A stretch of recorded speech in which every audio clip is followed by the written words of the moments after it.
દિયોદરના વખા substation ખાતે છેલ્લા 7 દિવસથી ધરણા ઉપર બેઠેલા ખેડૂતોને 8 કલાક પૂરતી વીજળી આપવાની વીજ કંપનીના અધિકારીઓએ લેખિતમાં આજે બાંયધરી આપતા ખેડૂતોના ધરણા સમેટાયા છે।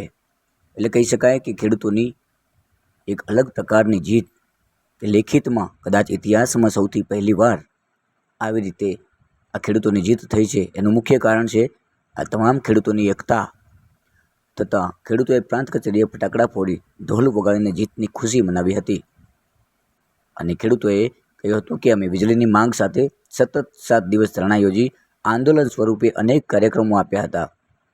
આજે ટ્રેક્ટરોની મહારેલી યોજી હતી અને આખરે અમને 8 કલાક પૂરતી વીજળી આપવાની ખાતરી આપતા અમે ધરણા સમેટ્યા છે। પણ જો હવે સરકાર જો પૂરતી વીજળી નહીં આપે અને જો નાટક કરશે તો અમે આવનારા સમયમાં આનાથી પણ ઉગ્ર આંદોલન કરીશું। 7 દિવસથી ધરણા ઉપર બેઠેલા ખેડૂતોએ ધરણા સમેટ્યા છે। આપણી સાથે ખેડૂતો છે, તેમની સાથે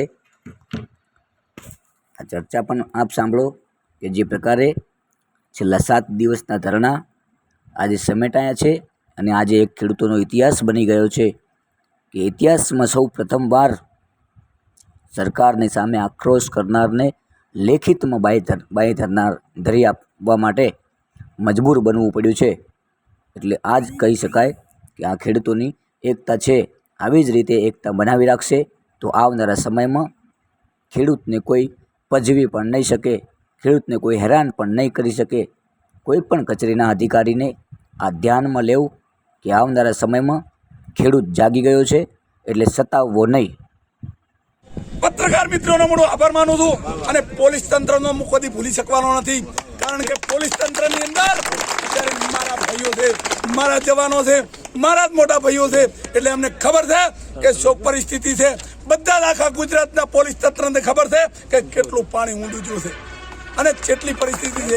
એમને ખબર છે કે આપણા ખેડૂતના દીકરા છે અને એમને ખબર છે કે શું પરિસ્થિતિ છે અને એ લોકોએ જે આપણને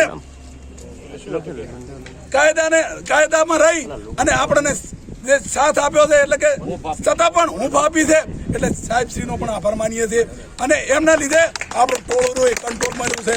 કારણ કે અત્યારે જે આપણા દિયોદરની અંદર સાહેબશ્રી જે કામ કરી રહ્યા એમના માનને ખાતર અત્યારે 10-15 હજાર ખેડૂતોનું ટોળું કંટ્રોલ માર્યું છે।